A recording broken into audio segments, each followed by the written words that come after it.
diisi. Ini yang ngepe, ini yang Pak, mama itu 2000. Tolong ya Kak, di unmute suaranya. Takkan terlupa. Ini bincang ya.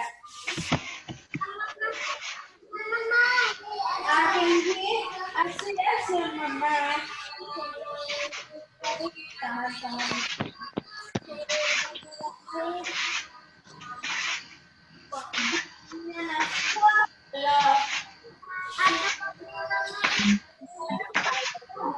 Admin tolong unmute suaranya banyak kali.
Halo, tes.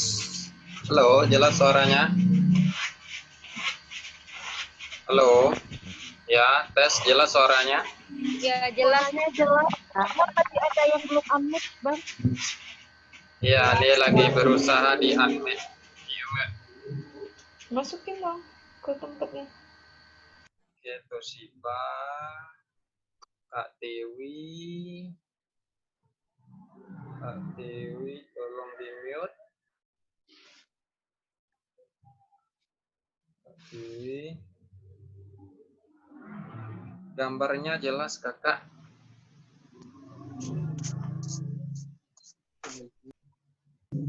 Jelas, Bang. Jelas. Oke. Kak Tiwi, halo, mohon di mute biar nggak kedengaran suara, biar kita satu suara saja. Kak Tiwi. Oke. Kak Toshiba. Oke, pas. Oke, baik Bapak Ibu, selamat malam. Assalamualaikum warahmatullahi wabarakatuh. Baik Bapak Ibu sekalian, kita janji mulai jam 8.00, sekarang sudah jam 8.24. Oke, nanti akan saya ganti 24 menit ini. Jadi kita tambah 24 menit nanti. Oke Bapak Ibu sekalian, share screen sama suara saya jelas kan? Jelas. Gambarnya nggak jelas. Gambarnya nggak jelas, pencahayaan kali ya. Oke. Sebelum kita memulai, mute dulu pembelajaran hari ini. Bagi kakak yang belum di-mute, tolong di-mute dulu gitu. Oke, baik Bapak Ibu sekalian, perkenalkan nama saya Pandra Oktum Zalmi. Sekarang kesibukan saya sebagai tentor TWK, sudah berbagai jenis bimbel yang saya tekuni, dan yang sekarang bimbel CPNS Kota Padang. Bimbel berfokus kepada sekolah kedinasan juga pernah saya di situ. Mohon di mute.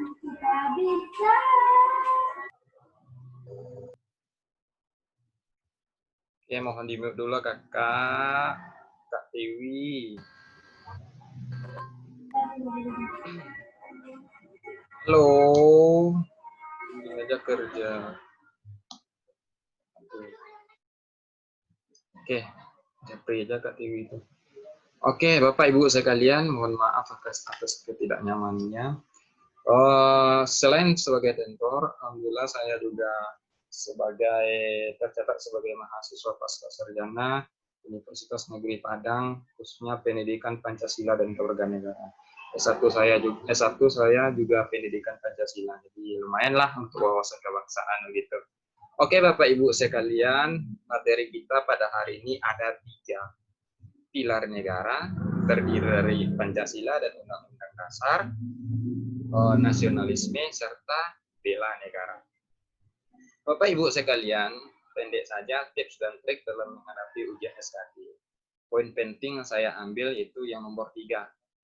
Ini yang membedakan TWK dengan TIU dan TKP. Kenapa? Karena TWK memang benar-benar implementasi nilai-nilai Pancasila kah, Undang-Undang Dasar kah. Maka dari itu semua isu-isu negara kita baca di berita online, koran maupun TV, boleh kita pelajari. Apa misalnya? Misalnya penusukan almarhum Syekh Ali Jaber, itu pelanggaran sila keberapa? Ada nggak pelanggaran pasal berapa kalau di Undang-Undang Dasar? Intinya isu-isu yang sedang populer ya Bapak Ibu, apalagi isu tentang corona, dikaitkan dengan Pancasila. Itu poin penting dalam tips dan trik TWK. Yang terakhir itu berdoa pasti. Berdoa kepada Tuhan menurut kepercayaan kita masing-masing. Kemudian Bapak Ibu sekalian, mengingat banyaknya materi kita, karena pada reguler ini 2 kali pertemuan TWK, 3 kali TIU dan 1 kali TKP. Bapak Ibu sekalian, kita memahami yaitunya ideologi. Nah, Bapak Ibu sekalian, Pancasila merupakan ideologi negara. Jadi kita pahami dulu ideologi. Singkat kata, ideologi merupakan prinsip untuk mengembangkan kehidupan nasional sebuah bangsa. Jadi landasan, jika Pancasila sebagai ideologi, maka kehidupan bernegara kita harus sesuai dengan Pancasila, sila-sila yang kelima tersebut. Kemudian, jenis ideologi. Jenis ideologi ada 5 Bapak Ibu di dunia. Di dunia ada nasionalisme, liberalisme, sosialisme, fundamentalisme, dan marxisme. Kita memakai jenis ideologi nasionalisme. Paham wawasan kebangsaan. Kemudian ciri-ciri ideologi. Bapak Ibu sekalian, kenapa saya singkat-singkat saja mengenai teori ini? Karena pada dasarnya, pada umumnya TWK ini lebih kepada implementasi sesuai pengalaman kita pada tahun lalu ya Bapak Ibu. Makanya kalau teori ini hanya sekedar untuk saya sebutkan saja begitu. Kemudian ciri-ciri ideologi. Bapak Ibu, ciri-ciri ideologi ada 2, terbuka dan tertutup. Apa beda dari kedua ini? Kalau terbuka, itu merupakan hasil kebudayaan masyarakat, hasil kebiasaan masyarakat yang diciptakan oleh masyarakat itu sendiri. Sedangkan ideologi tertutup itu hasil dari kebijakan penguasa. Contoh, Korea Utara, Kim Jong-un. Setiap kebijakan yang dikeluarkannya itu harus kita patuhi begitu. Oke, tunggu ya Bapak Ibu. Kemudian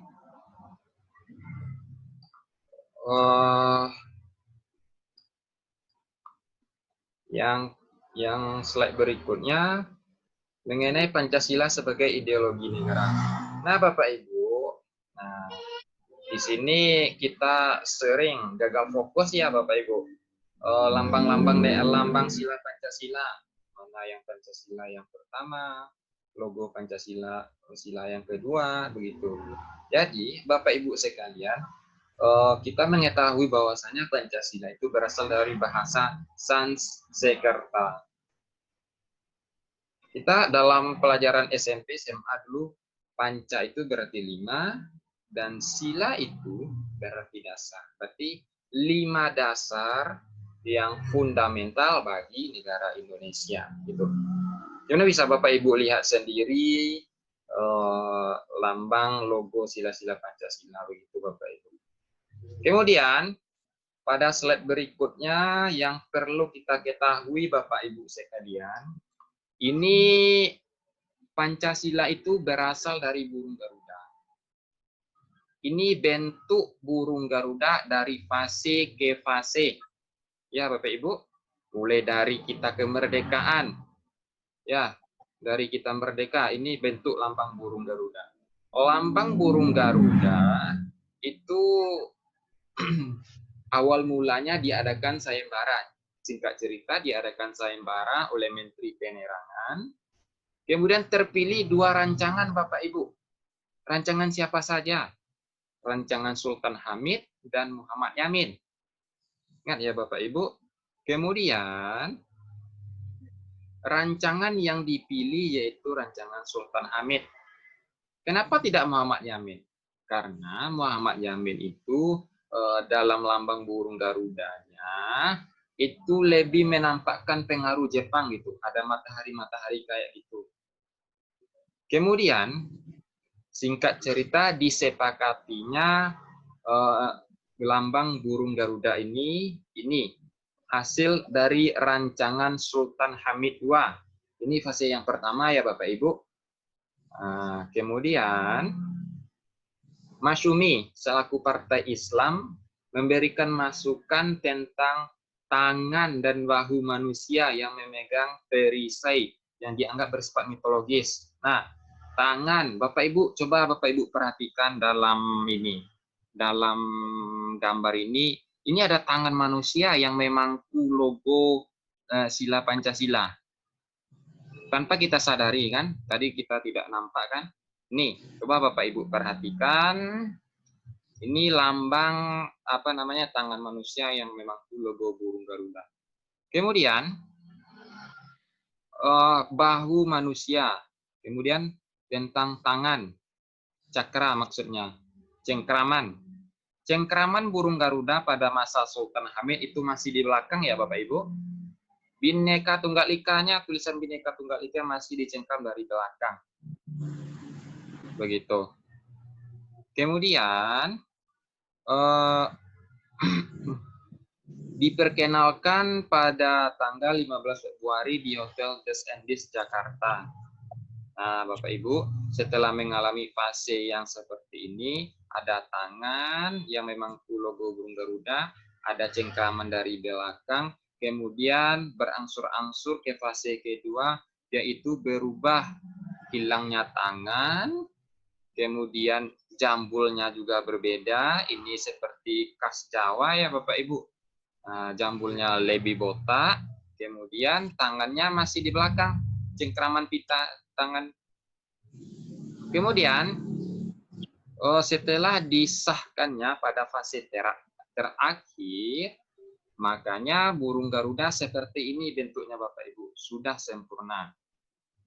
Dianggap kalau jambul ini mirip lambang Amerika Serikat, maka ditambahnya jambul yang seperti ini.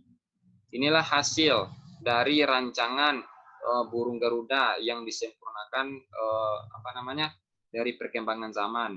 Pada awalnya dirancang oleh Sultan Hamid. Ingat ya Bapak Ibu, ini juga pernah keluar soal seperti ini. Rancangan burung Garuda dirancang oleh siapa gitu. Sultan Hamid II isinya Bapak Ibu. Poin penting pada slide ini. Kita ambil aja poin-poin penting ya Bapak Ibu. Karena pertemuan pada UTWK ini 2 kali cuman. Kemudian Bapak Ibu sekalian, poin penting dari yang namanya gambar burung Garuda. Kita merdeka tanggal 17 bulan 8 tahun 1945. Bapak Ibu, tanggal 8 yaitu ekor.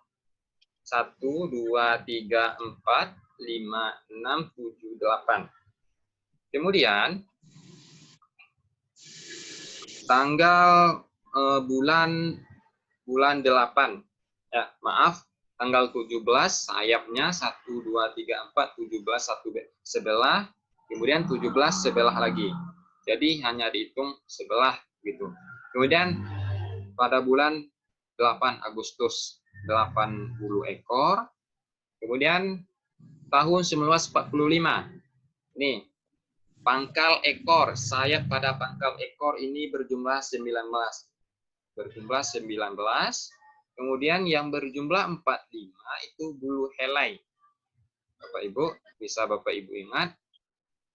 Nah, kemudian bagaimana kita cara mengetahui tips atau triknya logo Sila Pancasila? Bapak Ibu, kita mulai dari tengah dulu. Caranya kita mulai dari tengah. Kemudian berputar searah jarum jam ya Bapak Ibu. Berputar searah jarum jam. Berarti kita mulai dari rantai. Kemudian putar searah jarum jam yaitu pohon beringin. Oh, tunggu ya Bapak Ibu.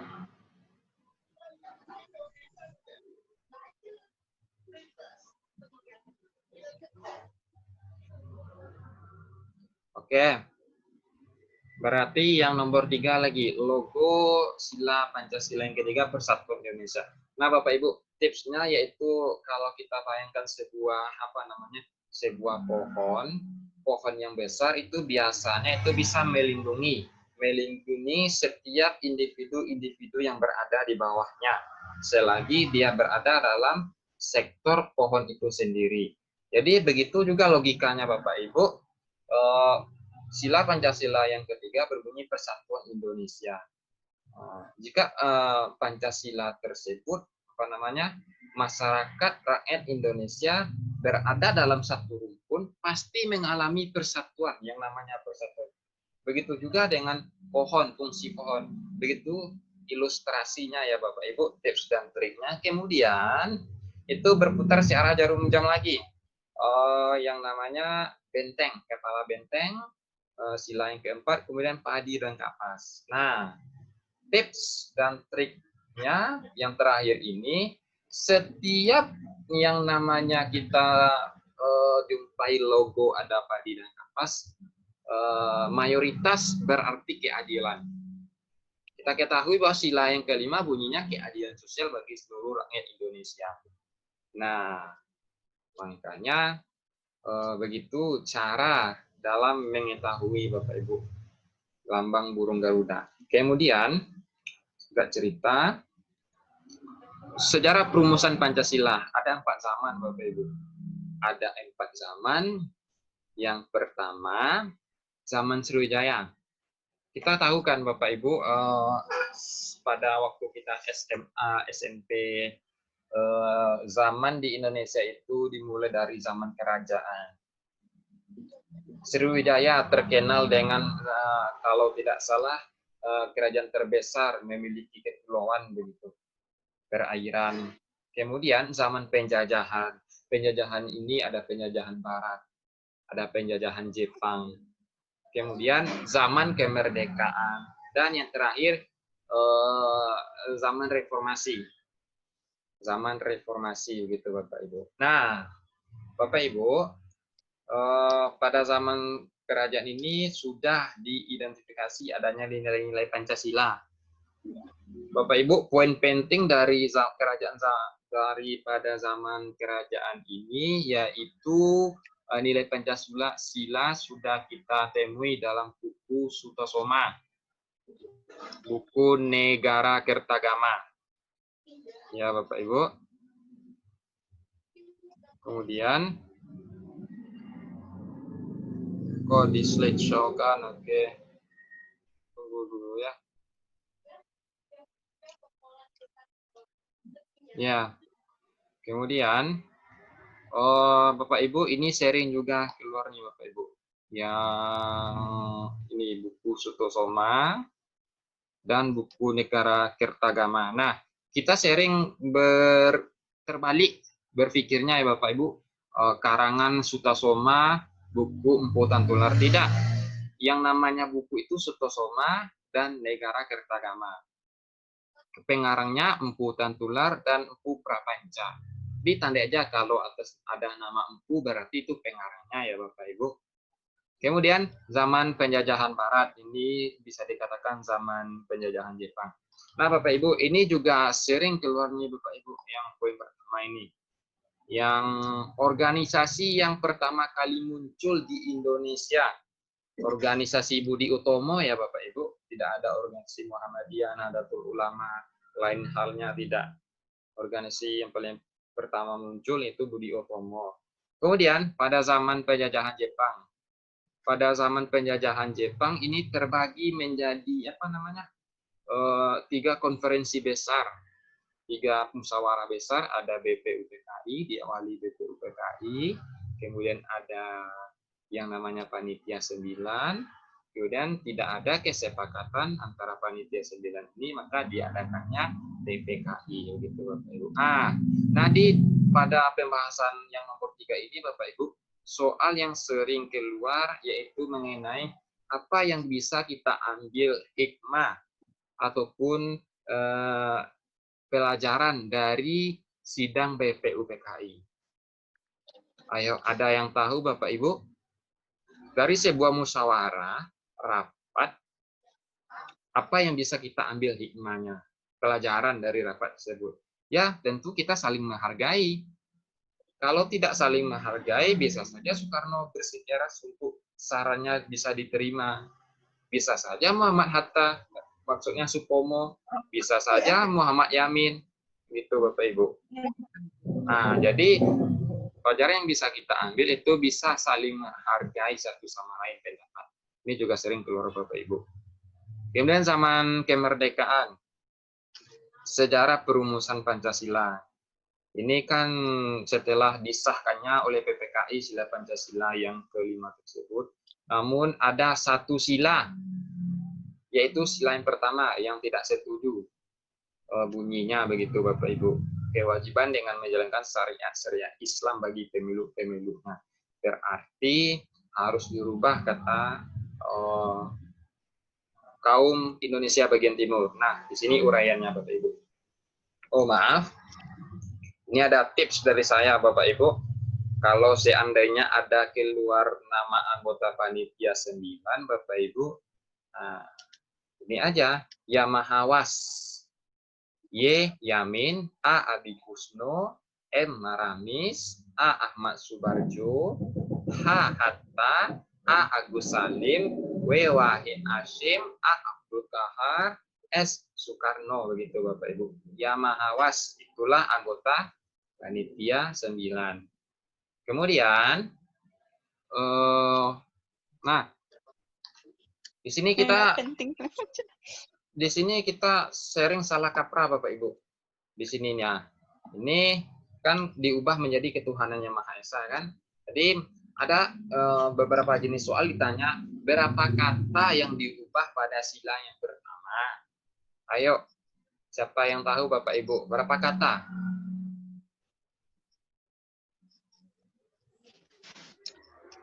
Boleh, kalau ada yang tahu, boleh menjawab. Berapa kata yang diubah dalam sila Pancasila yang pertama? 7 kata ya Bapak Ibu. Coba kita buktikan. Apa aja kata yang diubah? Dengan 1, kewajiban 2, menjalankan 3 syariat, 4 Islam 5, 6 bagi pemilu-pemilunya 7. Berarti ada 7 kata yang diubah ya Bapak Ibu. Berubah menjadi ketuhanan yang Maha Esa begitu. Ingat ya Bapak Ibu, itu poin penting dari slide ini. Kemudian nilai-nilai yang terkandung dalam Pancasila menurut Notonegoro. Ada nilai material. Jadi segala sesuatu yang menyangkut dengan material itu segala hal yang penting, yang berguna bagi manusia. Apa itu? Minuman, nilai material. Makanan, nilai material. Kemudian nilai vital. Nilai vital ini hal yang penting bagi kita semua. Contohnya apa? Bagi perawat apa yang penting? Bagi guru apa yang penting? Bagi petani apa yang penting? Itu disebut dengan nilai vital. Kemudian nilai kerohanian yang berhubungan dengan religioritas. Contohnya sholat. Kemudian Bapak Ibu, slide show kan. Oke. Ini kan siapa sore? Dulu. Nah, 3 tingkatan nilai dalam Pancasila. Ada nilai dasar, nilai instrumental, dan nilai praktis. Nilai dasar ini berarti landasan ya Bapak Ibu. Kemudian instrumental ini norma dalam kebijakan, praktis pelaksanaan dari nilai tersebut. Contohnya sila pertama, ketuhanan yang Maha Esa. Nilai instrumentalnya mana dalam aturan? Dalam aturan pasal 28E ayat 1 bisa kita temui. Coba Bapak Ibu sekalian, Bapak Ibu download juga Undang-Undang Dasar yang PDF tersebut. Kemudian nilai praktis dalam pelaksanaan atau implementasinya, yaitu melaksanakan ibadah sesuai dengan kepercayaan masing-masing. Kemudian asal-usul Pancasila, bisa Bapak Ibu baca, kausa materialis, kausa formalis, kausa efisien, asal mula karya, dan kausa finalis. Asal-usul Pancasila. Kemudian, ini nih Bapak Ibu, masuk kita kepada poin penting dalam Pancasila. Tips dan trik cara mudah memahami sila Pancasila. Bapak Ibu, tadi sudah saya share 45 butir Pancasila PDF-nya. Silakan Bapak Ibu lihat, di situ juga ada contoh 45 butir Pancasila. Bapak Ibu, sila yang pertama, ketuhanan yang Maha Esa. Segala yang berhubungan dengan ketuhanan bisa dipastikan itu berhubungan dengan religius. Begitu. Kemudian, sila yang kedua itu berbicara tentang HAM, hak asasi manusia, kemanusiaan yang adil dan beradab. Jadi Bapak Ibu tidak perlu membaca nanti menghafal 45 butir Pancasila. Cukup Bapak Ibu pahami ini. Sila yang ketiga itu nasionalisme. Jadi persatuan Indonesia itu berhubungan dengan nasionalisme. Kemudian sila keempat itu demokrasi. Dan sila yang kelima itu keadilan sosial bagi seluruh orang Indonesia, berarti hal yang berhubungan dengan keadilan. Nah, Bapak Ibu, sering nih, coba saya bertanya, sila yang kedua, kemanusiaan yang adil dan beradab, ada kata adil. Kemudian sila yang kelima, ada juga kata adil, keadilan sosial bagi seluruh rakyat Indonesia. Apa bedanya dari pemahaman Bapak Ibu sila kedua dengan sila yang kelima? Dia sama-sama adil. Tapi adil yang dalam bentuk bagaimana? Ada yang tahu? Apa bedanya?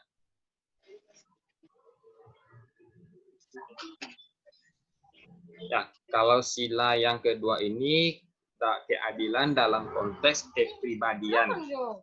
Jadi dia lebih mengarah kepada kepribadian. Nah, kemudian tunggu dulu ya Bapak Ibu. Oke, udah di-unmute. Kemudian, kalau sila yang kelima itu keadilan yang bersifat mensejahterakan masyarakat luas. Mensejahterakan masyarakat luas. Nah, jadi sila yang kedua yaitu tentang kemanusiaan, kepribadian. Sila yang kelima tentang masyarakat, luas keadilan yang menyangkut khalayak ramai, begitu Bapak Ibu. Nah, itu bedanya dari sila kedua dan sila yang kelima. Kemudian, nih, oke. Tahan dulu. Slide-nya.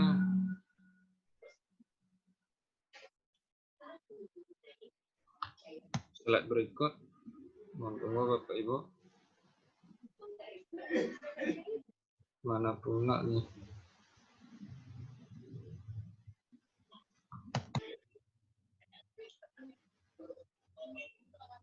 Oke Bapak Ibu sekalian.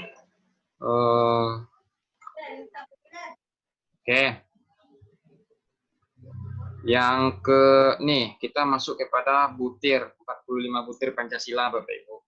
Ini siapa yang coret-coret nih? 45 butir Pancasila. Coba buka PDF tadi Bapak Ibu, buka PDF, inilah isinya sila Pancasila. Kalau sila Pancasila yang pertama itu ada 7 butir. Jadi tidak perlu Bapak Ibu hafal. Tidak perlu Bapak Ibu hafal sampai pusing-pusing kepala, tidak. Tapi ingat saja sila yang pertama. Intinya religius. Segala hal yang berhubungan dengan keagamaan nanti soalnya, segala hal yang berhubungan dengan ketuhanan, segala hal yang berhubungan dengan ketakwaan, pasti sila yang pertama isinya. Baik itu implementasi sila pertama, baik itu pertentangan sila pertama, pelanggaran. Religius, ingat aja kata kunci religius. Kemudian sila yang kedua tentang hak asasi manusia. Oh Bapak Ibu tidak pula menghafal. Sila yang kedua butirnya yaitu mengakui dan memperlakukan manusia yang ada ke atas dan tiap malam. Tidak perlu. Sila yang kedua intinya hak asasi manusia. Segala yang berhubungan dengan kemanusiaan itu pasti jawabannya sila kedua. Apa contohnya? Bunuh, membunuh, menganiaya, KDRT, apalagi? Penganiayaan. Isu yang terbaru itu penusukan almarhumah Syekh Ali Jaber. Itu bisa dikatakan pelanggaran kemanusiaan. Pemuda itu melanggar sila yang kedua, kemanusiaan. Tidak perlu pula kita menghafalkan. Kemudian sila yang ketiga. Nah, sila yang ketiga itu tentang nasionalisme, Bapak Ibu. Nasionalisme, persatuan. Apa contohnya dalam corona COVID-19 ini? Ketika kita tidak mematuhi aturan pemerintah tentang PSBB, itu kita bisa dianggap sebagai tidak mempunyai rasa nasionalisme. Karena kita hanya menempatkan kepentingan kepribadian di atas kepentingan negara. Begitu. Jadi hal yang segala yang berhubungan dengan nasionalisme, bela negara, apalagi integritas masuk juga. Sila yang ketiga itu baik itu pelanggaran maupun implementasi. Tidak perlu Bapak Ibu hafal satu persatu butir-butir Pancasila, Bapak Ibu. Kemudian yang keempat,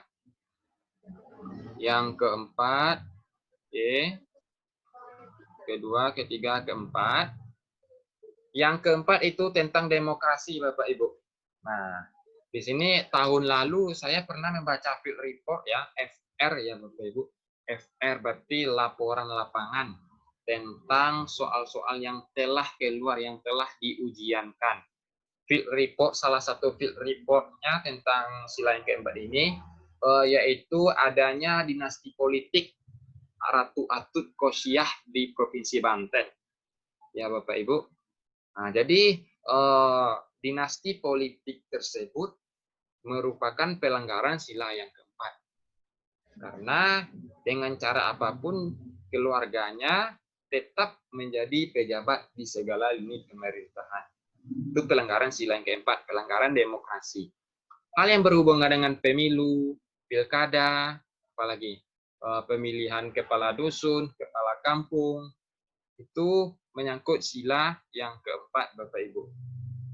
Nah, kemudian sila yang kelima, Bapak Ibu. Sila yang kelima itu menyangkut tentang apa namanya? Keadilan. Keadilan yang bersinggung langsung dengan masyarakat luas. Beda dengan sila yang kedua tadi, bersinggungan dengan kepribadian manusia. Begitu Bapak Ibu. Nah, ini ada satu soal. Ini ada satu soal yang bisa kita cari ini Bapak Ibu. Abdul adalah seorang pengusaha keripik singkong kasava yang cukup sukses. Banyak cabang kasava yang bertebaran di seluruh Indonesia. Meskipun telah sukses, Abdul tidak lupa diri dan tidak merasa sombong. Banyak dari pegawai lamanya yang dibimbing supaya tidak selamanya menjadi pegawai di usaha keripik singkongnya. Abdul ingin agar pegawai lamanya mendirikan usaha pertanian singkong sendiri, sehingga mereka sehingga mereka bisa berdikari dan hasil dari usaha pertanian singkong tersebut bisa menjadi supply raw material bagi perusahaan kasava. Dengan hasil didikan dan bantuan oleh Abdul, akhirnya pegawai lama kasava dia bisa sukses berdikari dan menjadi mitra usaha sebagai supply. Tindakan Abdul tersebut merupakan implementasi dari butir Pancasila yang keberapa? Boleh Bapak Ibu dijawab tentang Pancasila yang keberapa? Berdasarkan hal yang saya terangkan tadi ya Bapak Ibu, boleh Bapak Ibu lihat butir-butir Pancasila di PDF yang telah saya share tadi. Itu pelaksanaan implementasi sila yang keberapa. Nanti pola jawabannya bisa Bapak Ibu sebutkan alasannya, lalu di mana ditemui butir-butirnya itu. Misalnya sila yang ketiga, alasannya bla bla bla. Ada enggak butir-butirnya di sila ketiga tersebut? Di mana butirnya? Butirnya PDF yang telah saya sebutkan tadi. Bapak Ibu, itu saya mengajarkan bukan isi dari hal ini, tapi pola pikir. Kalau isi habis di sini Bapak Ibu, kalau isi yang saya ajarkan, tapi pola pikir Bapak Ibu itu yang coba kita kita refresh lagi begitu, untuk kemungkinan sudah lama tidak mengingat ini. Ayo kita lihat jawaban, sudah cukup banyak masuk 13. Oke, 5. Jawaban dari Kak Yogi 5 ini apa nih Kak? 5. Oh, yang E. Coba jawaban yang lain. Sila yang kedua E. Sila yang kelima Kak Wiwi, sila kedua, sila ketiga Kak Melsandi, Rahmi Gusmini E. Mutiara 5 E. Oke Bapak Ibu. Nah, di sini yang kita gagal fokus nih. Coba perwakilan Bapak Ibu sekalian yang menjawab sila yang kelima. Apa alasannya? Bisa bicara dalam Zoom ini? Apa alasannya?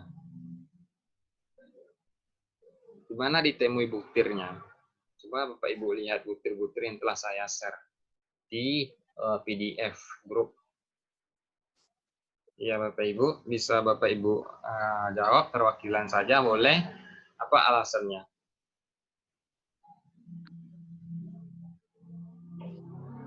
Sila yang kedua, sila yang ketiga, menjawab. Oke, kalau tidak ada. Nah, ini Bapak Ibu. Yang ini. Jawabannya yaitu lihat sila kelima, butir kelima Pancasila. Jadi jawabannya E. Suka memberikan pertolongan kepada orang lain agar dapat berdiri sendiri. Ya, betul enggak kata saya ini? Coba Bapak Ibu download PDF yang saya share tersebut. Lihat sila yang kelima, butir yang kelima. Betul nggak bunyinya yang ini? Betul nggak bunyinya yang ini? Kalau betul, berarti jawabannya memang sila kelima E. Begitu Bapak Ibu. Begitu juga pola pikir selanjutnya ya Bapak Ibu. Pola pikir kita dalam menangani sila-sila Pancasila ini, karena yaitu banyak pada implementasi. Diprediksi ya implementasi Pancasila dalam masa corona itu bagaimana pula gitu. Jadi saya tekankan lagi sebelum beralih materi berikutnya, Bapak Ibu pelajari isu-isu yang terkini lalu dihubungkan dengan Pancasila. Baik itu pelanggaran ataupun implementasi. Sudah saya sebutkan tadi, contohnya Bapak Ibu, Menteri Koordinator Ekonomi ya, Pak Wiranto dulu. Pak Wiranto mengalami penusukan. Jadi hal yang berhubungan dengan penusukan, penganiayaan itu kalau boleh tahu sila yang keberapa Bapak Ibu? Bisa dijawab? Melanggar sila yang keberapa? Kedua. Oke, paham ya. Kedua, karena berhubungan dengan kepribadian seseorang, keadilan seseorang. Jadi ini saja ya Bapak Ibu poin penting dari Pancasila ini. Nah ini saja yang perlu dipahami. Nah kemudian Bapak Ibu kita beralih ke materi selanjutnya. New share.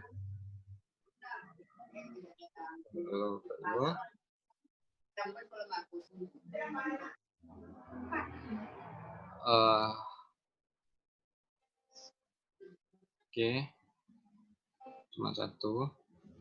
Pancasila, nasionalisme, ya. Nasionalisme, Undang-Undang Dasar lagi Bapak Ibu. Nah, pilar negara yang kedua itu Undang-Undang Dasar ya Bapak Ibu. Undang-Undang Dasar. Kemudian, oke, mohon di-admute. Jelas Bapak Ibu PPT saya? Terbaca kan? Oke. Ini masih tips. Ini masih tips. Di slideshow kan Kak. Tadi di slideshow kan dia macet juga ya Bapak Ibu. Ini coba saya slideshow kan. Oke.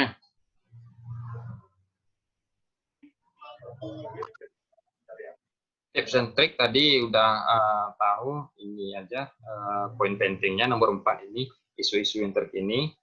Kemudian pengertian Undang-Undang Dasar. Sepintas Undang-Undang Dasar itu merupakan bagian dari konstitusi. Bapak Ibu. Jadi kalau kita uraikan konstitusi paling atas. Jadi konstitusi itu ada Undang-Undang Dasar. Ini Undang-Undang Dasar itu ada yang tertulis, ada yang salah ya Bapak Ibu. Konstitusi itu ada konstitusi yang tidak tertulis dan konstitusi yang tertulis. Jadi kalau konstitusi tertulis itu Undang-Undang Dasar. Kalau konstitusi yang tidak tertulis itu kebudayaan kita Bapak Ibu. Contohnya di Minang, kebudayaan kalau orang menikah itu pasti laki-laki menurut kepada rumah perempuan. Kalau itu sistem matrilineal menurut garis keturunan ibu. Kalau di Pulau Jawa patrilineal, perempuan menurut kepada rumah laki-laki, tinggal di rumah laki-laki. Nah, Bapak Ibu, jadi konstitusi itu ada dua, tertulis Undang-Undang Dasar, tidak tertulis itu kebudayaan kita dalam kehidupan sehari-hari. Kemudian, nah di sini saya ingat betulnya Bapak Ibu, ada dulu soal yang keluar, yaitu istilah konstitusi dalam bahasa Jerman. Nah ini Bapak Ibu, nih istilah konstitusi dalam bahasa Jerman, maaf, istilah konstitusi dalam bahasa Jerman, nih istilah konstitusi dalam bahasa Jerman itu Constitution, hukum dasar. Kalau hukum Islam itu Dustus, artinya. Kemudian Prancis istilahnya Constituer. Kalau dalam bahasa Latin, constituere. Kalau Inggris, constitution. Jadi saya dapat soal kemarin istilah konstitusi dalam bahasa Jerman ya Bapak Ibu. Nah, isinya constitution. Ya ini sama-sama artinya hukum Bapak Ibu, hukum dasar. Nah, kemudian selanjutnya, nah ini Bapak Ibu, ini tata urutan peraturan perundang-undangan di Indonesia. Nih, pada fase pertama, tepatnya TAP MPRS nomor 20, MPRS 1966, berarti pada tahun 1966. Ini tata urutan peraturan perundang-undangan yang tertinggi Undang-Undang Dasar. Kemana Pancasila? Pancasila pasti dia tuh lebih kepada kedudukan filosofis, yaitu tidak dicantumkan, tapi itu memiliki peran yang tinggi bagi tata urutan peraturan perundang-undangan. Nah, ini dari fase kedua, ketiga, keempat, itu masih undang-undang tertinggi. Kemudian TAP MPR, tiba di fase ketiga, itu tidak MPR lagi, tapi berganti dengan peraturan pemerintah. Kemudian fase keempat, TAP MPR lagi begitu. Kemudian fase yang pertama, undang-undang, tetap Perpu, peraturan perundang-undang pengganti undang-undang. Kemudian undang-undang, ya Bapak Ibu. Nah, beda undang-undang dengan undang-undang dasar, yaitu kalau undang-undang dasar satu ya Bapak Ibu naskahnya kita cuma satu. Kemudian kalau undang-undang ini ribuan. Undang-undang kesehatan, undang-undang keguruan, undang-undang PGRI, undang-undang apa lagi? Ribuan. Kemudian kalau fase yang ketiga, peraturan pemerintah. Fase yang keempat, nomor 3 itu tetap peraturan pemerintah. Nah, keputusan presiden. Masih ini peraturan pemerintah, peraturan daerah. Nah, di sini agak beda ya Bapak Ibu. Peraturan daerah provinsi, peraturan daerah kabupaten, peraturan tingkat desa gitu Bapak Ibu. Nah, mana yang kita pakai pada saat sekarang ini? Yang kita pakai yaitu Undang-Undang Nomor 12 Tahun 2019. Ini tata urutan peraturan kita ya Bapak Ibu. Jangan sampai terbalik-balik gitu. Ini poin penting pada slide ini, yang ini Bapak Ibu, yang satu kolom ini. Ini kalau tidak salah, ini sering juga ditanyakan dalam soal Bapak Ibu. Jadi ada 7 tata aturan perundang-undangan di Indonesia. Undang-Undang Dasar, TAP MPR. Jadi ingat aja ya Bapak Ibu, tipsnya ingat aja, MPR itu lembaga yang paling tinggi di negara kita. Itu paling tinggi dari pemerintahan. Pemerintahan disebut presiden. Makanya berlaku TAP MPR dulu, baru peraturan pemerintah. Pemerintah ini presiden yang membuat. Kemudian peraturan pemerintah juga. Kemudian peraturan presiden. Apa beda pemerintah dengan presiden Bapak Ibu? Coba saya tanya, apa beda pemerintah dengan presiden? Beda pemerintah dengan presiden. Ini juga pemahaman yang harus kita miliki juga. Kalau presiden itu hal yang bersifat individu. Siapa presiden kita? Jokowi. Kalau pemerintah itu hal yang bersifat khalayak ramai. Apa contohnya? Presiden, menteri, apalagi pembantu menteri, penasehat presiden, itu disebut dengan pemerintahan. Kemudian peraturan daerah provinsi, ya ini yang berkuasa, ini gubernur yang membuat. Peraturan daerah provinsi ini gubernur punya wewenang. Kemudian peraturan daerah kabupaten, bupati yang membuatnya. Peraturan daerah kota itu wali kota yang membuatnya Bapak Ibu. Kemudian selanjutnya, Padang dapat teman. oke. Padang teman. Sifat Undang-Undang Dasar 1945. Nah, Bapak Ibu, poin pentingnya di sini yang ini ya Bapak Ibu. Kalau tidak salah yang ini. Undang-Undang Dasar 1945 itu bersifat singkat dan supel. Kedua sifat ini dalam Undang-Undang Dasar dinyatakan dalam penjelasan yang membuat alasan.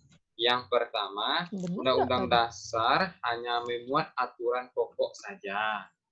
Kemudian, aturan yang menyelenggarakan terlaksananya aturan pokok itu diserahkan pada undang-undang. Jadi, Bapak Ibu tidak perlu juga menghafal ini ya, mengingat ini, cuman ingat saja ini. Undang-Undang Dasar itu bersingkat singkat. Singkat artinya tidak berbelit-belit gitu Bapak Ibu. Tidak berbelit dan tujuannya jelas. Mulai dari pasal 1 hingga pasal 37.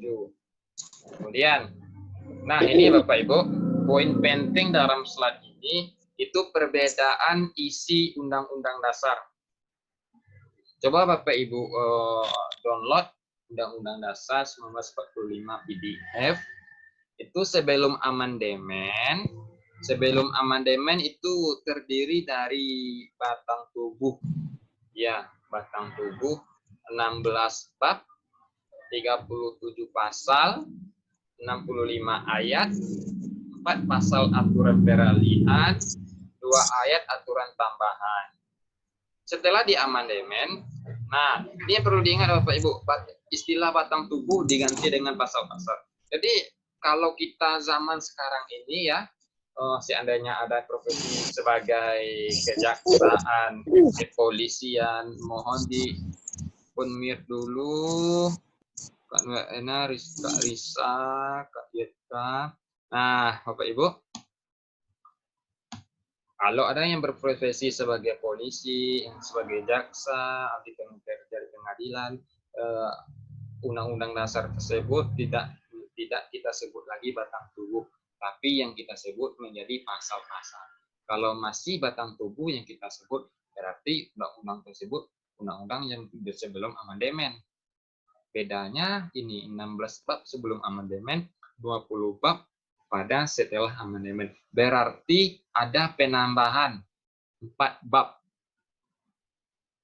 Tentu kalau dalam pasal juga pasti ada penambahan begitu Bapak Ibu. Apalagi ayat bertambah banyak begitu. Apa alasan Undang-Undang Dasar diubah? Alasannya karena tidak sesuai lagi dengan perkembangan zaman. Contohnya apa Bapak Ibu? Coba yang sudah download PDF Undang-Undang Dasar, pasal 7 lihat Bapak Ibu, pasal 7. Pasal 7 itu intinya itu presiden dapat dipilih kembali dalam masa jabatan 2 kali periode. Kalau sebelum amandemen itu presiden dapat dipilih kembali, tidak ada dibatasi. Maka kita kalau kita hidup pada Orde Soeharto, Bapak Soeharto, Orde Baru, itu kita tidak bisa menyalahkan Pak Soeharto. Karena pasal 7 itu belum di amandemen.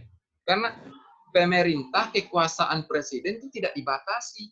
Makanya 32 tahun Pak Soeharto menjabat itu kita tidak bisa menyalahkan Pak Soeharto begitu. Karena konstitusi kita yang mengajarkan belum membatasi kekuasaan presiden.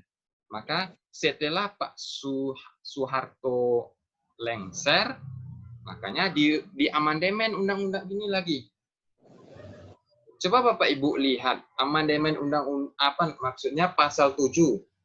Pasal 7 tersebut di amandemen pada amandemen yang pertama. Tahun berapa? Kalau tidak salah tahun 1999. Setelah Pak Soeharto lengser. Jadi gitu aja logika pemikirannya ya Bapak Ibu. Kemudian selanjutnya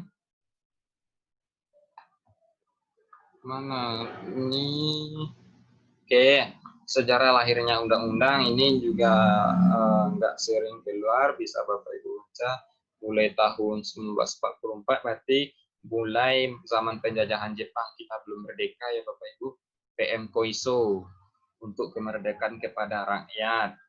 Kemudian 29 April 1945 ini kita belum merdeka, dibentuknya BPUPKI. Nah Bapak Ibu, tolong Bapak Ibu bedakan BPUPKI dalam bahasa Jepangnya Dokuritsu Junbi Cosakai. Kalau PPKI, ini belum ada tulisannya.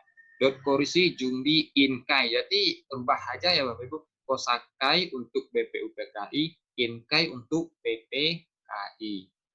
Tarik sebuah kesimpulan di situ Bapak Ibu. Disitulah pentingnya slide ini.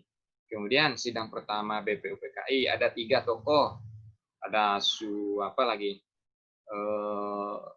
Supomo, Yamin, Soekarno. Nah, ini ada di bawah. Di bawah dituliskannya. Nah, kemudian Bapak Ibu, nah, BPUPKI membentuk panitia 9. Panitia 9 tadi kan tipsnya yang mahawas, cara mengingat anggota panitia 9. Bapak Ibu. Kemudian sidang kedua BPUPKI, kemudian Soekarno menyampaikan hasil kerja, ini juga tidak penting. Kemudian sidang lanjutan untuk menyusun Undang-Undang Dasar, laporan hasil kerja, kemudian BPUPKI dibubar dan dibentuk PPKI ini Inkai ya Bapak Ibu. Ini kursi Jundi Inkai. Ini yang perlu kita perhatikan. Dibentuk ketuanya Soekarno. Wakil ketuanya Ahmad Subarjo. Wakil ketua Muhammad Hatta. Kemudian proklamasi setelah terbentuknya PPKI, setelah sila Pancasila yang kelima tadi sudah terbentuk, maka terjadilah proklamasi kemerdekaan Indonesia. Dalam sidang 1 PPKI itu fokus membahas. Jadi ini setelah kemerdekaan ya Bapak Ibu, sidang 1 PPKI tanggal 18 berarti kita 1 hari sebelum setelah merdeka maksudnya, baru diadakannya sidang PPKI. Jadi kalau kita sudah merdeka, tentu kita butuh yang namanya pedoman ya Bapak Ibu. Sama kayaknya logika pemikiran kita saja.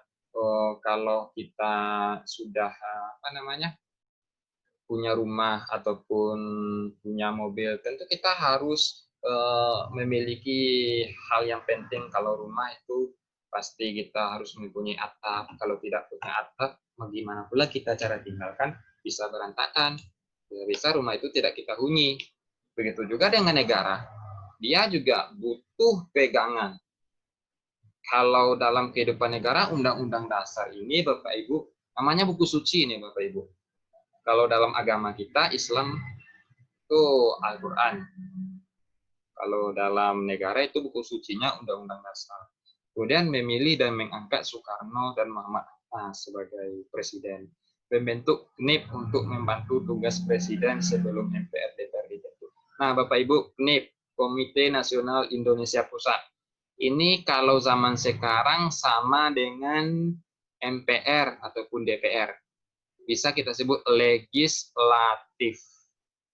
Legislatifnya kita pada zaman sekarang ini, pada zaman reformasi, sama dengan MPR DPR ya Bapak Ibu. Ini Komite Indonesia Pusat. Kemudian banyak hal lagi, ini sejarah, bisa Bapak Ibu baca saja. Kemudian ada hal yang penting yang harus kita perhatikan. Oke, periode konstitusi RIS. Ini bisa Bapak Ibu baca juga. Kemudian ingat waktu. Nah, Bapak Ibu, apa tujuan perubahan Undang-Undang Dasar? Apa kira-kira? Ya, kalau tujuan perubahan Undang-Undang Dasar itu menyempurnakan isi seperti tatanan negara, kedaulatan rakyat, HAM, pembagian kekuasaan, eksistensi negara demokrasi, dan negara hukum. Nih, contoh pembagian kekuasaan. Ya, contoh pembagian kekuasaan dalam pasal 7 tadi ya Bapak Ibu, ini bisa kita contohkan. Dalam tidak adanya pembagian kekuasaan sebelum diamandemen Undang-Undang pasal 7 ya Bapak Ibu, mengatur tentang kekuasaan presiden.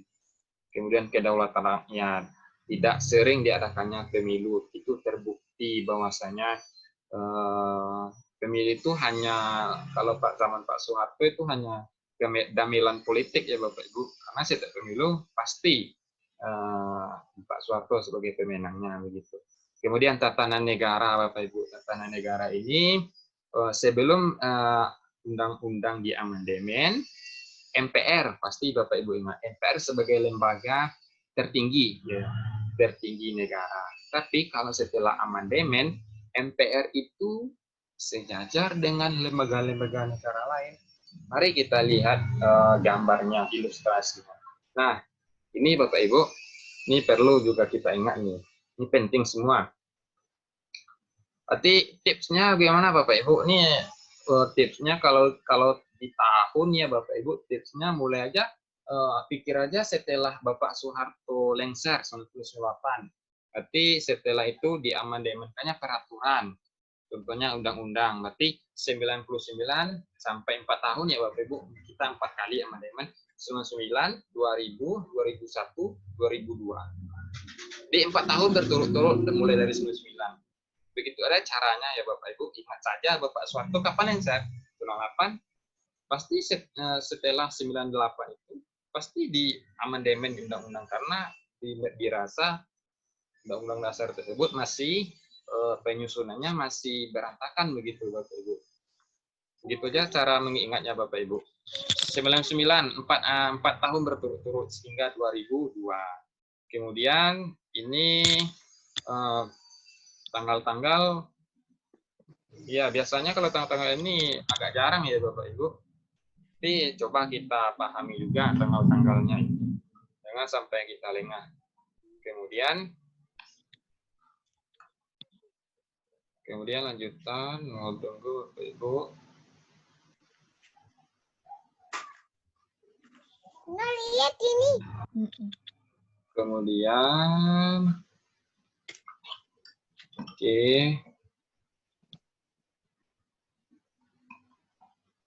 Slide macet juga. Ya Bapak Ibu, sembari menunggu slide, apakah ada yang mau ditanyakan sampai undang-undang dasar ini Bapak Ibu? Apa ada yang mau ditanyakan? Biasanya kalau undang-undang dasar ini juga poin pentingnya Bapak Ibu. Perubahan-perubahan undang-undang dasar ini. Amandemen maksudnya. Dalam kata lain.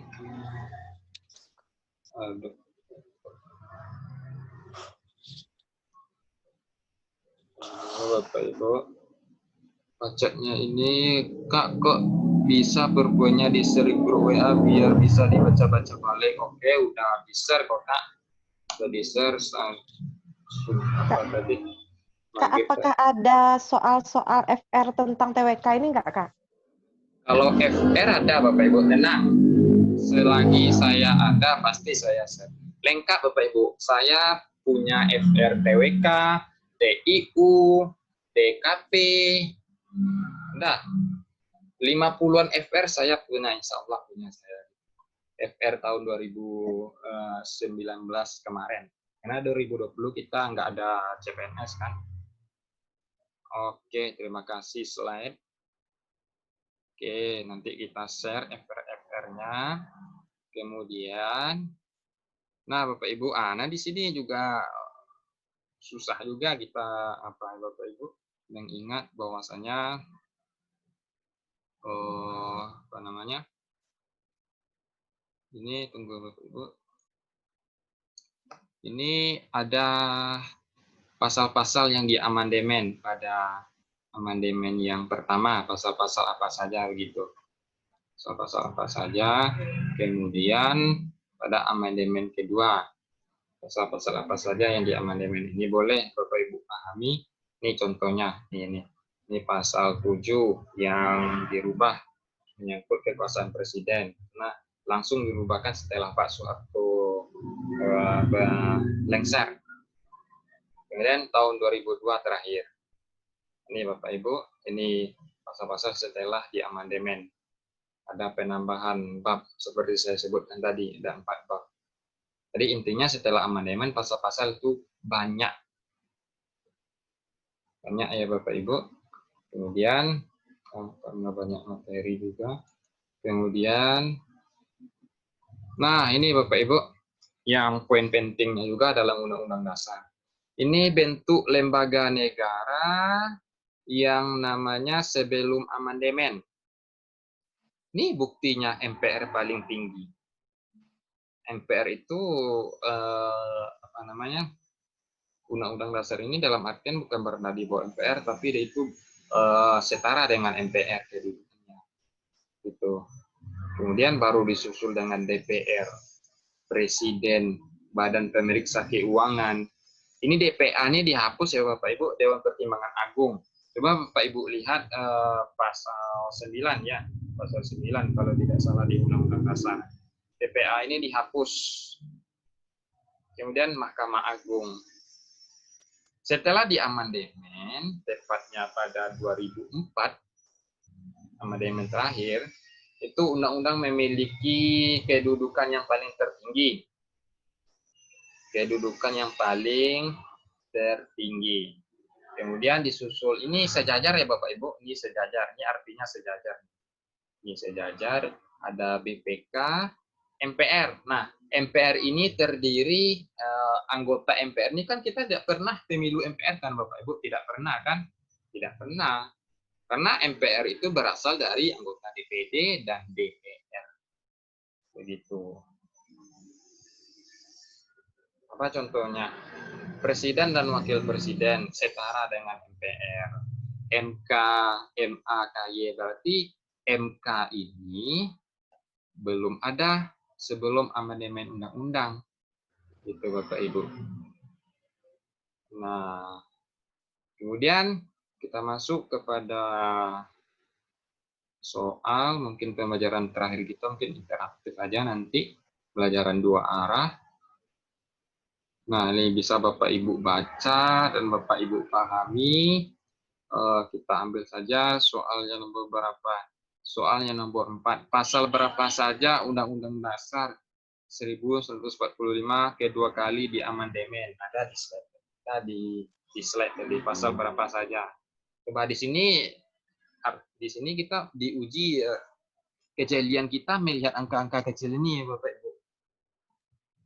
Coba kalau Bapak Ibu bisa jawab pasal berapa saja.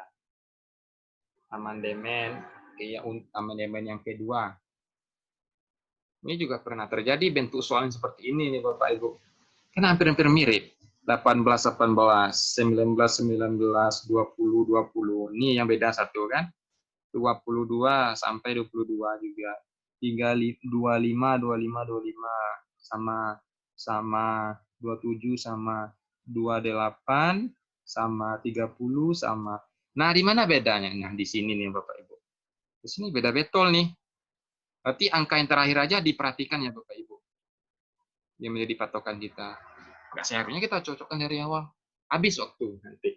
Waktu 1 menit maksimal. Ayo, berapa jawabannya Bapak Ibu? Sudah saya share di slide tadi. Jawabannya. Ini aja kata angka-angka yang terakhir ini kita perhatikan. Ayo, ada Bapak Ibu yang bisa jawab, ada C2 masuk. Ada contoh soal TK untuk yang daftar formasi Kemendikti, Kak?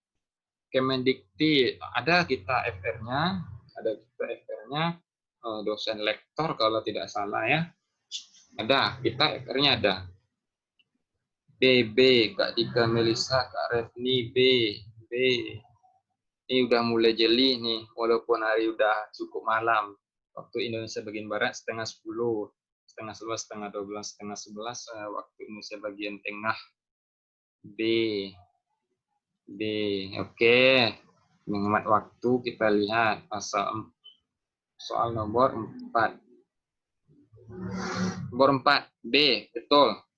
Betul sekali, selamat atas kejelian Bapak Ibu dalam menjawabnya. Begitu. Ini aja yang beda, pasal 30. Nah, selebihnya disamakan begitu Bapak Ibu. F-nya itu dikirim juga, Kak? Ya, pasti. Semua yang ada sama kita tentang CPNS pasti kita share. F-nya itu dikirim juga, Kak. Kirim di grup, Kak. Oke, ya aman. Oke, Bapak Ibu. Kemudian New share lagi tentang bela negara. Nah, sini sedikit nih Bapak Ibu ada poin penting yang harus disampaikan dalam pembicaraan ini. FR kita share Bapak Ibu, tenang FR, lengkap itu. Sebagian FR ada ditulis formasi. Dosen lektor ada kemarin tuh dosen lektor formasi UNY Yogyakarta. Dosen lektor. Ini tips sama di pengertian nasionalisme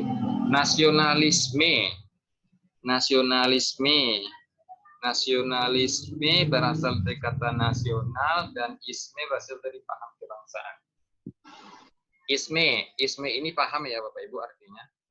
Nasional berarti kebangsaan, berarti paham kebangsaan. Nasionalisme. Kemudian hubungan, nah nih Bapak Ibu, ya betul kata saya tadi kan, nasionalisme itu sangat berhubungan dengan sila Pancasila yang ketiga Bapak Ibu. Karena dia itu sama-sama memiliki artinya sikap paham kebangsaan persatuan Indonesia. Kemudian bentuk-bentuk nasionalisme, nah ini juga perlu kita ketahui Bapak Ibu, nasionalisme kewarganegaraan ialah negara mendapat kebenaran politik dari partisipasi aktif rakyatnya.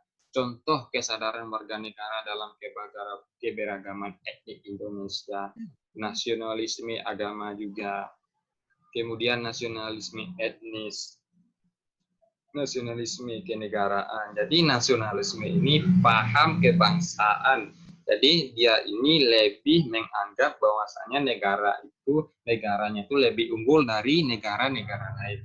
Contoh nazisme, Nazi. Itu kan dia lebih beranggap unggul negara Jerman kan paham Nazi terbesar.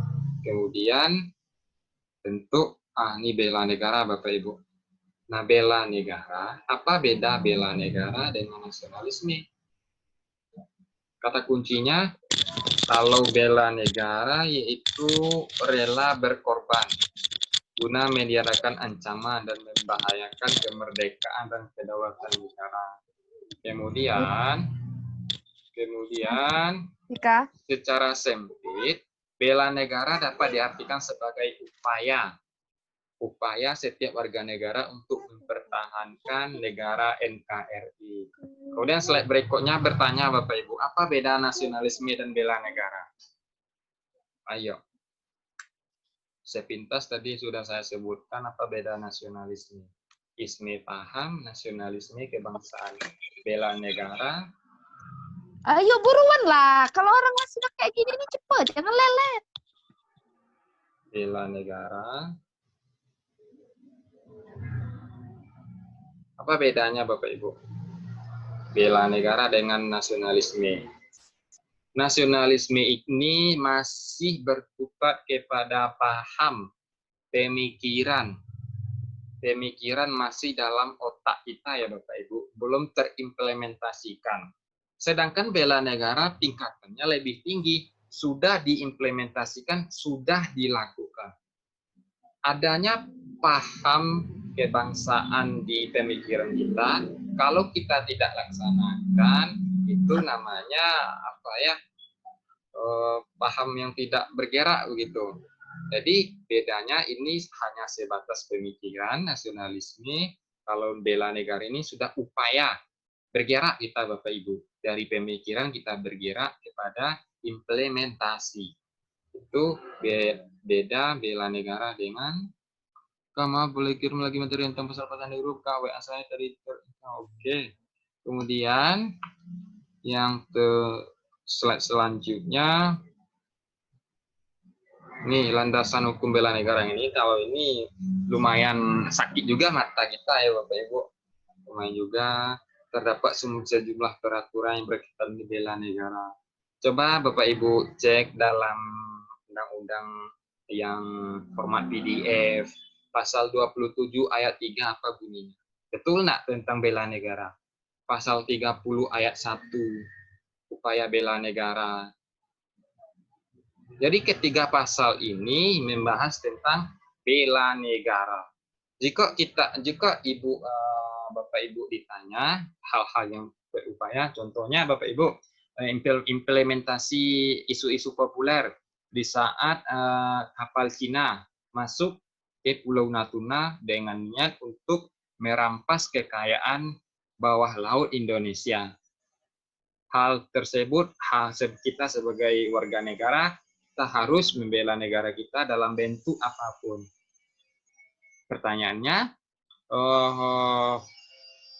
cerita atau uraian di atas itu termasuk ke dalam pasal berapa katanya? Ingat aja Bapak Ibu, pasal 27, 30. Hal yang berhubungan dengan bela negara. Seperti yang sudah saya ilustrasikan tadi.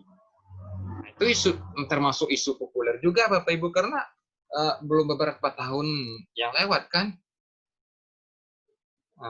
Jadi intinya saya menekankan TWK ini bukan kalau teori ya memang kita teori, cuman lebih tepatnya kita harus memahami isu-isu populer dihubungkan dengan pilar-pilar negara. Pilar negara. Kemudian terdapat sejumlah peraturan berkaitan dengan bela negara. Nah, kalau tadi ini masih Undang-Undang Dasar, di bawah Undang-Undang Dasar ada TAP MPR sesuai dengan urutan peraturan tadi. Di bawah TAP MPR ada undang-undang. Sesuai dengan kata saya tadi Bapak Ibu, undang-undang itu ribuan. Undang-undang kesehatan, kedokteran, undang-undang tentang guru, undang-undang guru dan dosen, undang-undang 23 tahun 2004, guru dan dosen. Ya, kalau tidak salah. Undang-undang apa lagi? Undang-undang pemerintah daerah. Jadi bedakan ya Bapak Ibu, undang-undang dengan undang-undang dasar itu beda. Undang-undang dasar cuma satu naskahnya. Undang-undang saja tuh banyak, ribuan. Termasuk undang-undang ormas, organisasi masyarakat. Kemudian Bapak Ibu juga cukup panjang. Menurut pasal 9 ayat 2 Undang-Undang nomor 3 tahun 2002 tentang pertahanan negara, keikutsertaan warga negara dalam usaha pembelaan negara melalui pertama pendidikan kewarganegaraan. Ini mulai dari SD kita udah diajarkan. Tapi kalau saya mulai dari SD hingga saat sekarang ini masih saya tekuni Bapak Ibu. Karena memang jurusan saya yang ini, pendidikan kewarganegaraan. Bahkan sampai akhir hayat nanti masih bergelut PKN juga. Pelatihan dasar militer secara wajib. Contohnya itu pengabdian sebagai prajurit TNI. Jadi TNI itu juga pengabdian juga, bela negara juga, tapi dia itu sebagai profesinya begitu Bapak Ibu. Kemudian secara sukarela maupun wajib pengabdian sesuai dengan profesi masing-masing ya, sesuai dengan kata saya tadi itu. Kemudian, nah Bapak Ibu, perjuangan mempertahankan NKRI setelah kita merdeka masih ada desakan, masih ada pemberontakan, makanya perjuangan harus kita lakukan dalam bentuk perjuangan fisik dan non fisik. Perjuangan fisik pastilah kita contohnya mengangkat senjata, ya kan? Perang, tembak menembak. Itu perjuangan fisik. Ini salah satu contoh perjuangan fisik yang dilakukan pada zaman penjajahan ya Bapak Ibu. Pertempuran 5 hari di Semarang, pertempuran Surabaya. Pertempuran 5 hari Semarang ini menumpas terjadinya gerakan oleh tawanan Jepang. Mengangkat senjata, intinya mengangkat senjata. Kemudian pertempuran di Surabaya 10 November 1945. Itu. Kemudian tokoh yang terlibat ini ya Bapak Ibu, berbagai perwakilan Indonesia, Britania Raya ini biasanya Inggris, Irlandia, ya negara itu disebut dengan Britania. Kemudian Bapak Ibu, pertempuran Ambrawa ini ada yang tahu siapa namanya Bapak Ibu? Pastilah kita tahu kan, Jenderal Besar kita Sudirman. Jadi beliau ini memimpin pertempuran Ambrawa. Kemudian pertempuran Medan Area, ini gambarnya ya Bapak Ibu. Kalau kita melihat seperti ini, kita diingatkan pada pembelajaran SMP ya Bapak Ibu. Pembelajaran SMP yang notabene-nya PPKN ini bercerita betul. Sebenarnya saya juga agak segan bercerita nih Bapak Ibu, karena kita lebih mengambil tips dan triknya kan. Kemudian peristiwa Bandung Lautan Api 23 Maret 1945, peristiwa Merah Putih yang terjadi, yang terlibat pihak Jepang dan Belanda. Kemudian hasilnya kemenangan Jepang. Itu yang penting. Kemudian Puputan Margana. Ini setelah kemerdekaan Bapak Ibu. Kemudian, nah ini Bapak Ibu, perjuangan diplomasi. Jadi perjuangan itu bukan hanya saja fisik, tapi non fisik. Perjuangan diplomasi, rapat-rapat, perundingan-perundingan ya Bapak Ibu. Melalui perundingan. Apa contohnya? Nih, perundingan Linggarjati. Hasil perundingan tersebut mengundang dukungan dan tantangan di dalam negeri Indonesia. Meskipun demikian, perundingan ini berhasil mengundang simpati internasional. Kalau tidak salah, itu terlibatnya Australia dalam perundingan Linggarjati ini. Kemudian, oke, saya tadi janji tambah 20 menit. Berarti 30, 50, 90 menit lagi. Kemudian, konferensi 3 negara melalui KTN, pemerintah Republik Indonesia dan Belanda mengadakan perundingan Renville. Ini yang saya tebalkan ini, kemungkinan ini poin pentingnya ya Bapak Ibu. Tanggal 17 Januari 1948, perundingan Renville. Nah, perundingan Rumroyen 14 April 1949, kemudian KMB, ini pasti kita ingat ya Bapak Ibu, KMB di Den Haag, Belanda. Berarti dari tanggal 23 Agustus hingga 2 November.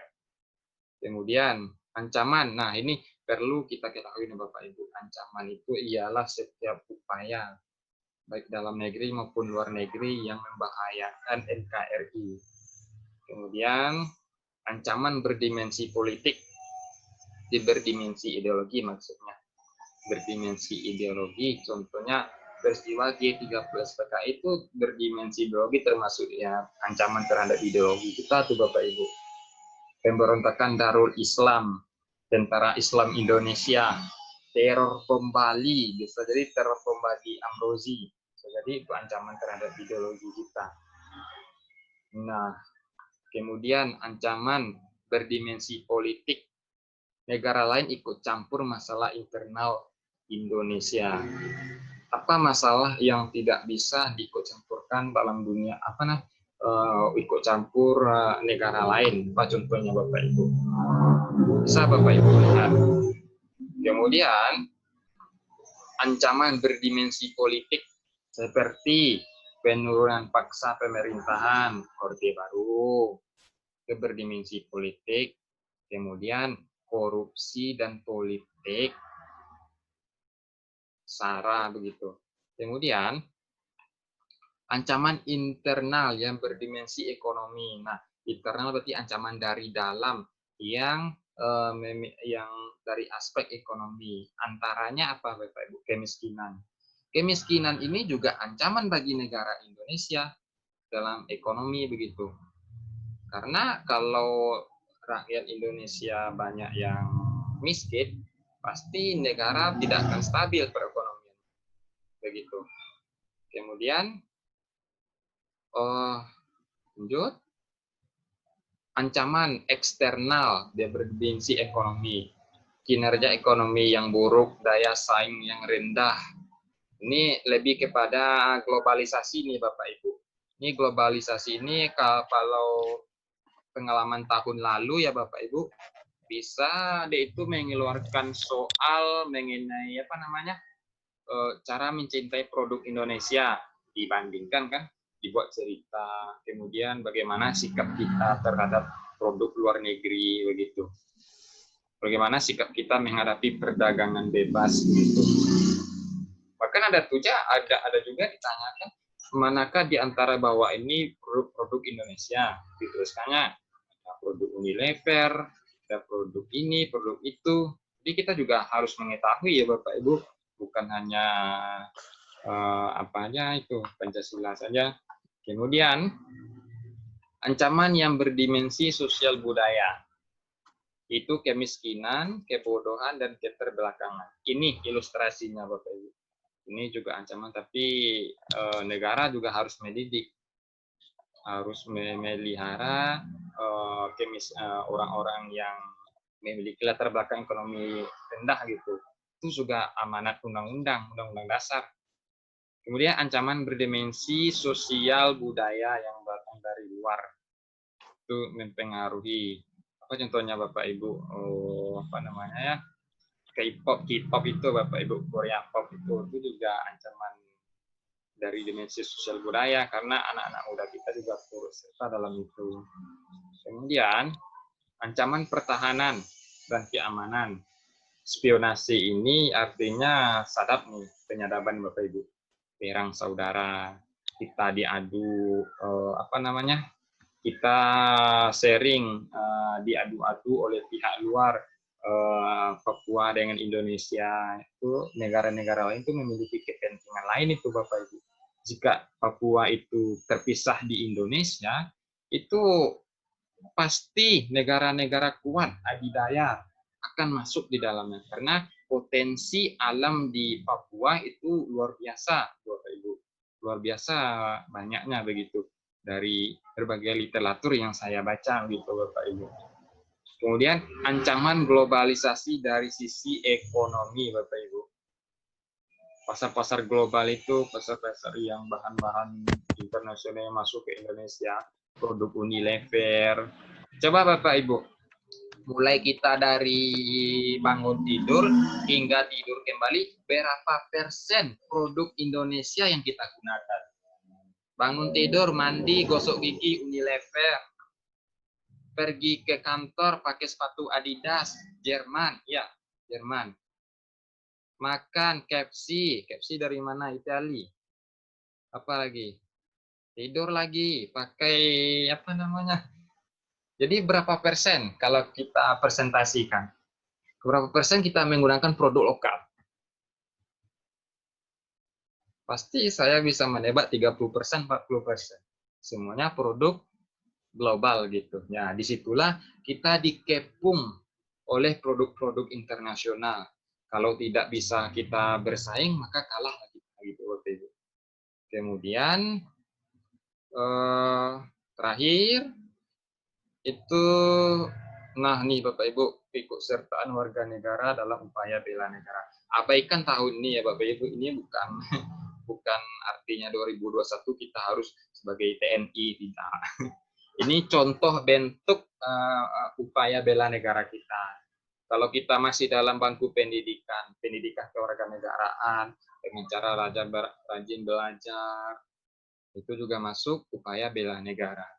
Kemudian jika kita berprofesi sebagai TNI atau menjadi prajurit secara sukarela, juga upaya bela negara. Pelatihan dasar, wajib militer, kemudian pengabdian sesuai dengan profesi. Nah, Bapak Ibu, itu 3 materi kita, pilar negara.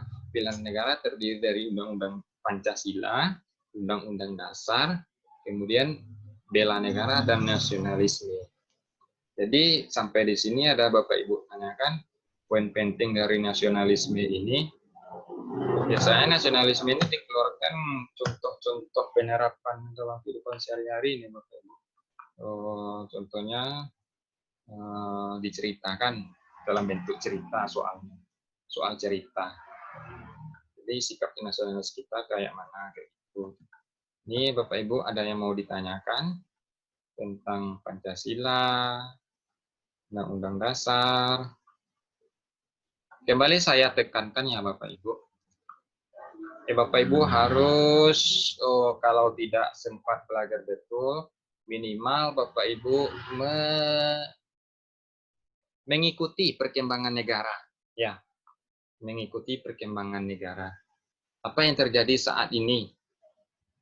saat ini berdimensi politik banyak, berdimensi sosial budaya juga ada. Kalau seandainya pun belajar Bapak Ibu tidak maksimal, ikuti aja yang namanya isu-isu negara tersebut. Lalu hubungkan dengan Pancasila, Undang-Undang Dasar, apalagi Bhinneka Tunggal Ika. Oke, Bapak Ibu, ada yang mau ditanyakan? Boleh chat di kolom komentar. Kasih waktu. FR akan saya share nanti informasi itu share. Sedangkan SKB aja saya share FR-nya. Ada banyak yang bilang bahwasanya sesuai dengan FR katanya. Kalau ujian SKB, FR sangat membantu. Ada lagi yang mau ditanyakan Bapak Ibu? Berhubung waktu kita sudah habis, pas 21.50. Yang ditanyakan?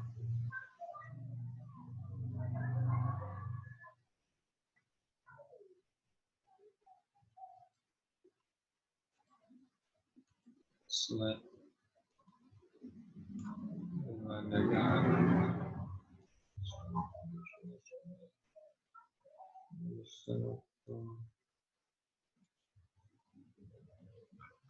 Halo, ada yang mau ditanyakan? Oke, kayaknya tidak ada. Boleh kita sambung di grup WA lagi. Insya Allah dalam waktu dekat sesuai dengan arahan. Oh iya, Kak, alamat rekan sudah bimbingnya mana, Kak? Ya, sabar. Insya Allah dalam waktu dekat sesuai dengan arahan pimpinan kita, Bang Ridwan. Beliau lagi berdinas di Mentawai, jadi agak kurang lancar sinyalnya. Mentawai, Kepulauan Mentawai, Sumatera Barat. Kalau tidak ada ditanyakan lagi, mari kita akhiri pertemuan pertama tes wawasan kebangsaan. Mudah-mudahan kita semua diberi kesehatan, diberi kemudahan, dan diberi ketegaran. Serta yang penting kita harus sehat hingga menjelang jadwal CPNS itu diluncurkan. Oke, sepertinya tidak ada lagi pertanyaan. Saya sebagai Tor TWK ingin menyampaikan ucapan terima kasih dan bangga bergabung dengan Bapak Ibu untuk seluruh wilayah Indonesia, bahkan ada yang dari Kalimantan, Pulau Jawa banyak, apalagi Sumatera begitu. Terima kasih. Kalau ada yang mau ditanyakan boleh chat di grup saja gitu Bapak Ibu, biar kita melihat interaksi kita gitu. Oke, dari saya Bibir CPNS Kota Padang pribadi tutor TWK mengucapkan terima kasih kepada Bapak Ibu. Selamat malam. Assalamualaikum warahmatullahi wabarakatuh. Waalaikumsalam warahmatullahi wabarakatuh. Ya, boleh live.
Sudah selesai ya kuisnya.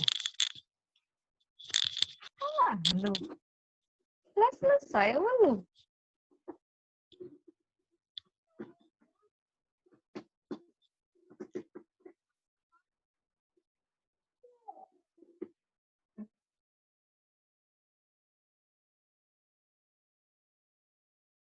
Di mana orang menjatuh ini?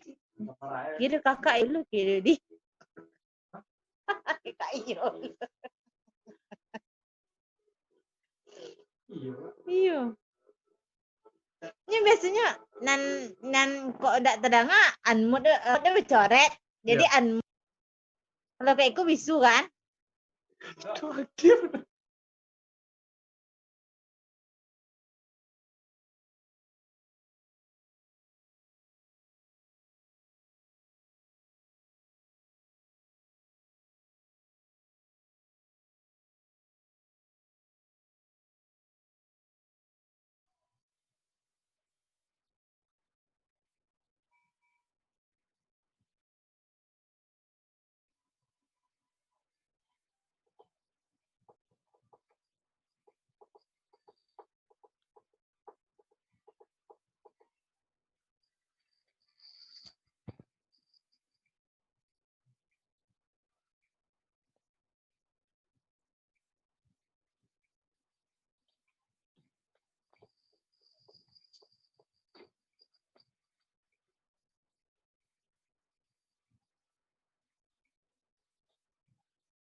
Sekiranya malah sudah selesai deh, mau mati ke kulit ke nenek.